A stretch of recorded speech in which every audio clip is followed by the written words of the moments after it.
Corona సమయంలో కొన్ని వందల ప్రాణాలను కాపాడిన, ఉమ్, కొన్ని వేల మంది పిల్లల్ని చదివించిన, కొన్ని వేల మంది ఇంటికి నిర్మాణాలు చేసిన. చాలదా? ఓకే. ఏ ఎమ్మెల్యే చేసిండు? కల్వకుర్తిలో చేసిన ఏ ఎమ్మెల్యే కూడా నేను చేసిన పని చేయలే, ఉమ్, ఇప్పటి వరకే చేయలే. ఇంకా నాకు అధికార పార్టీలో అధికారం వచ్చి ఉమ్, నేను ఒక ఎమ్మెల్యేని అయితే, ప్రభుత్వ ధనం నాకు సపోర్ట్ అవుతే, ఉమ్, నా వ్యక్తిగత ఆలోచనలతోటి ఏ రకమైన అభివృద్ధి చెందుతుందో ఒక్కసారి ఊహించుకో.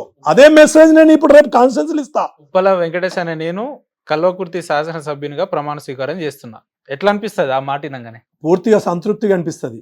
నువ్వు ఆ మాటకు వస్తే నీకు చెప్పిన మన్న కూడా వచ్చి నీకు ఎమ్మెల్యే కావాలని చాలా కోరిక ఉందంటే, ఇంతంత కోరిక కాదన్నా, ఎమ్మెల్యే కావాలన్నా సాగు కావాలంటే సరే, ఒక గంట ఎమ్మెల్యే ఉండి చచ్చిపోయినా సరే అనే ఆలోచన ఉందన్నా అని చెప్పిన. అన్న చాలా పెద్ద బోల్డ్ నేనే స్టేట్మెంట్. చెప్తున్నా ఆ మాట. ఇక ఎందుకన్నా చాలా మందికి ఏందన్నా ఆ మాట అంటే ఒక కసి, ఒక లక్ష్యం కొరకు ప్రయత్నం ఎమ్మెల్యే చేసినప్పుడు అనే ఆ 3 పదాల్లో మీకు ఇచ్చే వ్యసనం ఏంది? మీకు అంటే నాకు వ్యసనం అనుకో, నా స్వార్థం అనుకో, నా పేరు అనుకో, నా పేరును నిలబెట్టడం కొరకు అనుకో, నేను 10 మందికి సహాయం చేయడం కొరకు అనుకో. ఓకే. ఒక లక్ష్యానికి పనిచేస్తున్నప్పుడు ఆ లక్ష్య సాధనలో ప్రయత్నం చేసి చావైనా రేవైనా ఆ లక్ష్యం కొరకే జీవితాన్ని అర్పితం చేసి ఆ లక్ష్యం పొందినప్పుడే ఆ మానసికమైన తృప్తి, కిక్ ఉంటది. ఎందుకన్నా 10-15 ఏళ్ళు జయపాల్ యాదవ్ గారిని ఆ స్థానిక ప్రజలు గెలిపిస్తే చేయని అభివృద్ధి ఒకవేళ భవిష్యత్తులో మీకు ఇస్తే మీరు చేస్తారని ఎందుకు నమ్మాలి? మీ నియోజకవర్గం జయపాలన్న అభివృద్ధి చేయలేదని నేను ఎందుకు అంటున్నా తమ్మి? ఎవరన్నారు? అది కూడా తప్పే.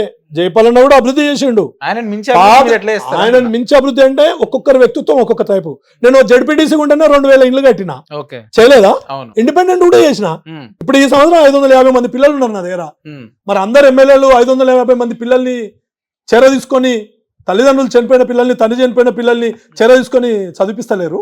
ఉమ్, నేను 2 దేవాలయాలు నిర్మాణం చేసిన, నరసింహస్వామి దేవాలయం, శివాలయం నిర్మాణం చేసిన. ఉమ్, దేవాలయం దేవాలయం కట్టడం కాదే ముఖ్యం అని చెప్పి ఒక భావజ్వాలం ఉన్న వ్యక్తి, అన్నా దేవాలయం కాదు, పాఠశాల దేవాలయం కట్టాలి, విద్యాలయం కట్టాలి, అది సమాజానికి అవసరం వస్తుంది. అంటే పాఠశాల దేవాలయం, విద్యాలయం కడితేనే సమాజానికి అవసరం వస్తుంది, దేవాలయం కడితే సమాజం రాదని ఓకే నన్ను ప్రశ్నించిన వాళ్ళు ఉన్నారు. ఉమ్, తెల్లారే నేను ఈరోజు ఆశ్రమ కళాశాలను ఏర్పాటు చేసిన. ఓకే. ఏందన్నా దాని ప్రత్యేకత ఏంది? ఆశ్రమ కళాశాల అనేది సుమారుగా 3-4 వేల గజాలలో నిర్మాణం చేస్తూ 35,000 ఎస్ఎఫ్టీ ఒక బిల్డింగ్ ని కట్టి, అక్కడ ఈ పేద పిల్లల్ని, తల్లిదండ్రులు చనిపోయిన పిల్లల్ని, తండ్రి చనిపోయిన పిల్లల్ని నా చదివించే ఉంది కదా. ఇప్పుడు అవును, సంస్కారం ఉంది, నడుస్తుంది.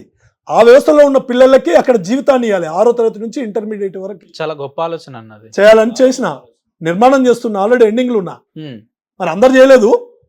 ఇప్పుడే ఉన్న ఎమ్మెల్యే నారాయణ రెడ్డి తన ఓట్లకు 70 కోట్లు పెట్టిండు. అవును, మరో 10 కోట్లు పెట్టి ఓ స్కూల్ కట్టొచ్చు కదా ఆయన పేరు మీద.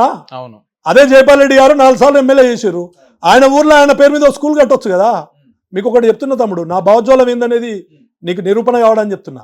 మొన్న కార్యనిర్వాహక సమావేశం అనేది టిఆర్ఎస్ పార్టీ ముఖ్య నాయకులను, ఎమ్మెల్యేలను, ఎక్స్ఎమ్మెల్యేలను, మంత్రులను, కార్పొరేషన్ చైర్మన్లను మీటింగ్ పెట్టిండు కేసీఆర్ గారు భవన్లా. అందరు ఒక్కొక్కటి చెప్పారు. 25 సంవత్సరాలు అయింది, ఎలాంటి కార్యక్రమాలు తీసుకుపోవాలి ముందుకి, పార్టీ పరంగా మనం ఏం చేస్తే బాగుంటుంది, ఎలాంటి పేరు వచ్చే కార్యక్రమం, 10 మందికి అవసరం వచ్చే కార్యక్రమాలు చేద్దామని అడిగారు. పార్టీకి పేరు వస్తూ 10 మందికి అవసరం వచ్చే కార్యక్రమాలు చేద్దామని కేసీఆర్ గారు మెసేజ్ చేసిండు. అక్కడ చాలా మంది చాలా రకాలుగా రాజకీయాల గురించి చెప్పిండు. నేనేం చెప్పినా తెలుసా తమ్ముడు? రామారావు గారు ఆ రోజులలో టీడీపీ పార్టీని పెట్టినప్పుడు ఎన్టీఆర్ బ్లడ్ బ్యాంక్ పెట్టిండు, వాళ్ళ భార్య పేరు మీద బసవతారకం అనే క్యాన్సర్ హాస్పిటల్ పెట్టిండు. మీరు కూడా మీ చిరస్థాయిగా పేరుంటది. 25 సంవత్సరాల పార్టీ ఆవిర్భావం సందర్భంగా ఒక కేసీఆర్ హాస్పిటల్ ని, కేసీఆర్ బ్లడ్ బ్యాంక్ ని పెట్టండి, ఒక మంచి మెసేజ్ పోతుందని. సూపర్, అసలు చాలా అద్భుతమైన ఆలోచన అన్నది. అర్థమైందా? అసలు నేను అనేది ఏంటంటే, ఒక వ్యక్తికి ఒక మోటో ఉంటది, ఒక వ్యక్తికి ఒక మోటో ఉంటది. జైపాల్ అన్నకున్న మోటోలో ఆయన పనిచేసిండు, నారాయణ రెడ్డి సార్ కున్న మోటోలో ఆయన పనిచేస్తుండు, ఉప్పల వెంకటేష్ ఉన్న మోటో ఇది. మీకు ఆలోచన ఎట్లా తట్టింది అంటే? నా వ్యక్తిత్వం అది. ప్రతి సందర్భాన్ని, ప్రతి విషయాన్ని, ప్రతి అవకాశాన్ని 10 మంది సహాయం గురించి చూసే ఆలోచన చేసే వ్యక్తిత్వం. ఒకసారి ఊహించుకుంటే చాలా బాగుంటది. కేసీఆర్ గారి బ్లడ్ బ్యాంక్ అని చెప్పి అట్లా. సార్ చెప్పండి, నిజంగా కూడా ఈ రోజు బసవతారకం హాస్పిటల్ ఎంతమందికి నీడనిస్తుంది? 1000 మంది క్యాన్సర్ వచ్చిన వాళ్ళకి, ఆర్థికంగా లేని కుటుంబాలకు చేతనిచ్చింది. అది బ్లడ్ బ్యాంక్ ఆపదలు ఉన్న వారికి ఫ్రీగా బ్లడ్ ఇస్తే చరిత్రలో మనం చచ్చిపోయినా మన పేరు ఉంటుంది. రామారావు గారు చనిపోయిన తర్వాత కూడా ఆయన పేరు ఉంది.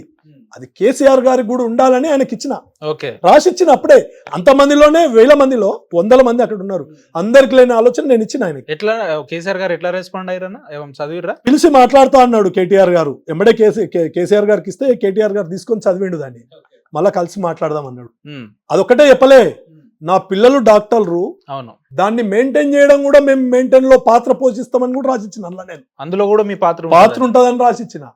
మీరు చెయ్యండి, పెట్టండి, దాన్ని నిలపడానికి, నిలవరించడానికి, 10 మందికి సహాయం చేయడానికి, నిస్వార్థంగా పనిచేయడానికి మా పాత్రను పెడతామని కూడా రాసిన. అలా అది మీ వ్యక్తిత్వానికి నిదర్శనం. అది ఆ వ్యక్తిత్వంతో పనిచేస్తున్నావు ఉపేందర్. అంటే ఒక వ్యక్తికి వ్యత్యాసం ఎట్లుంటది అనే దానికి నిదర్శనం. ఇప్పుడు నేను సొంత పైసలే పెట్టి 2000 ఇల్లు కట్టిన భయ్. నేను రేపు పొద్దున గవర్నమెంట్ వస్తే నేను ఎలాంటి లాబింగ్ చేస్తా? గవర్నమెంట్ పైసలు దేనికి, నేను ఎందుకే నిక్కోతా? ఇంకా అవసరం అయితే 10 రూపాయలు ఖర్చు పెట్టి ఆ లాబింగ్ కల్వకుర్తికి వచ్చేందుకు ప్రయత్నం చేస్తా లౌకికంగా. అర్థమవుతుంది కదా. ఇప్పుడున్న వ్యవస్థ మీకు ఒక విజన్ ఉందా అన్న? మీ నియోజకవర్గాన్ని ఎట్లా డెవలప్ చేసుకోవాలి, అక్కడ అవసరాలు ఏంది, భవిష్యత్ ఏంది, ఇవన్నీ కూడా మీకు ఒక క్లారిటీ ఉన్నట్టే కదా. కల్వకుర్తి తాలూకాలో నేను ఎమ్మెల్యే అయితే ప్రతి మండలానికి ఒక క్లినిక్ ఏర్పాటు చేస్తా సొంతంగా ట్రస్ట్ ద్వారా. అన్న మీరు ఇది భవిష్యత్తులో ఇవి ఆన్ రికార్డ్ లో ఉంటది, ఆన్ రికార్డ్ ఉంటాయి, నిరూపిస్తా, నిలబెడతా. సెకండ్ వన్, ఇప్పుడు తలకొండపల్లిలో ఏదైతే ఆశ్రమ కళాశాల ఏర్పాటు చేస్తున్నానో, మేజర్ గా ఇంకా 2-3 మండలాలలో అలాంటి కళాశాలను ఏర్పాటు చేస్తా. చాలదా?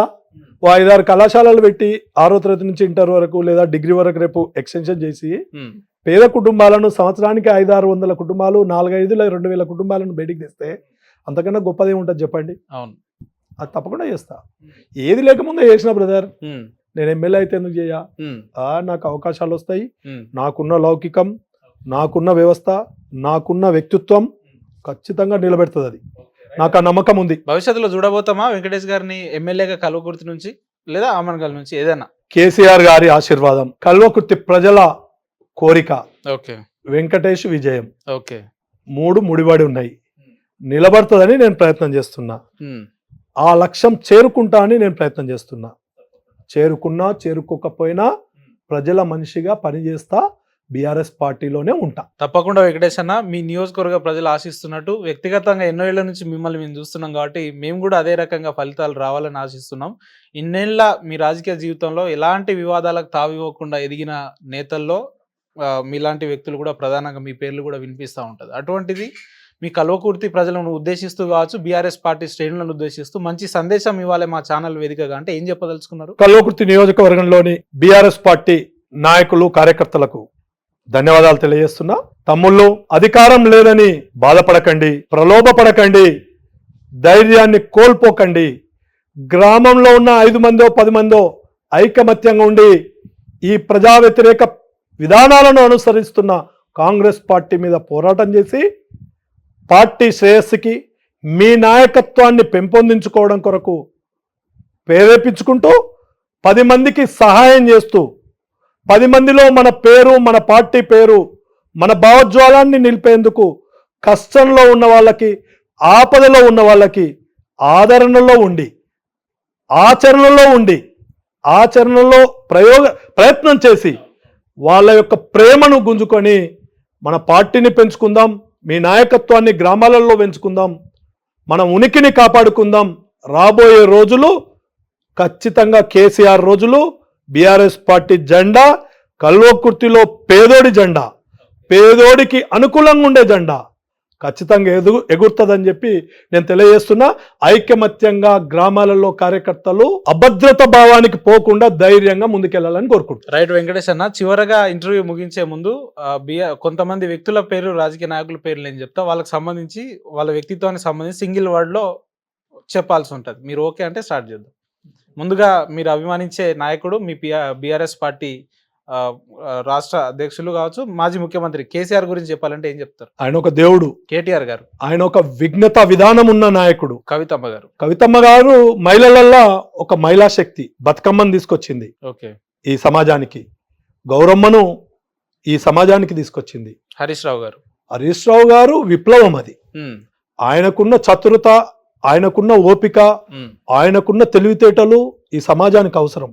ఈ తెలంగాణ ప్రజలకు అవసరం. ముఖ్యమంత్రి రేవంత్ రెడ్డి గారి గురించి చెప్పాలంటే ఏం చెప్తారు? ఇక రేవంత్ రెడ్డి గారి గురించి నేను చెప్పేదే ఉంది, ప్రజలే చూస్తుర్రు. ఓకే, మానసికమైన తృప్తి కొరకు ఏ రకమైన పనులు చేస్తుంది ఈ కాంగ్రెస్ పార్టీ.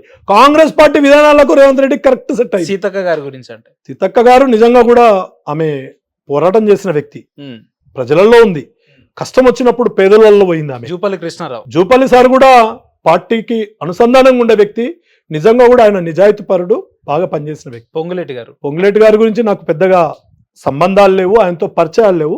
అయినా అలాంటి వ్యాపారవేత్తలు అది ఒక కార్పొరేట్ శక్తి. వంశీచందర్ రెడ్డి గారు అంటే వంశీచంద్ర రెడ్డి గారు ఇప్పుడే చెప్పిన, ఆయన అధికారంలో ఉన్న సమయంలో నిజంగా మా తన ఉన్నట్టు ఏ ఆపద కార్యకర్తకు కష్టం వచ్చిందన్నా, ఏ ఫంక్షన్ కి పిలిచినా ఆయన సమయానికి అక్కడ అటెండ్ అయ్యిండు.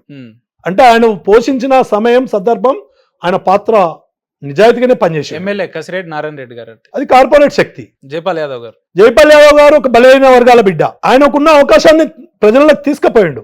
ఓ 15 సంవత్సరాలు మా ప్రాంతానికి న్యాయం చేసిన వ్యక్తి. ఆర్ఎస్ ప్రవీణ్ కుమార్ సార్ అంటే కొన్ని లక్షల మందికి నిల్వ నీడనిచ్చిండు. అలాంటి వ్యక్తులు రాజకీయాలలో అవసరం.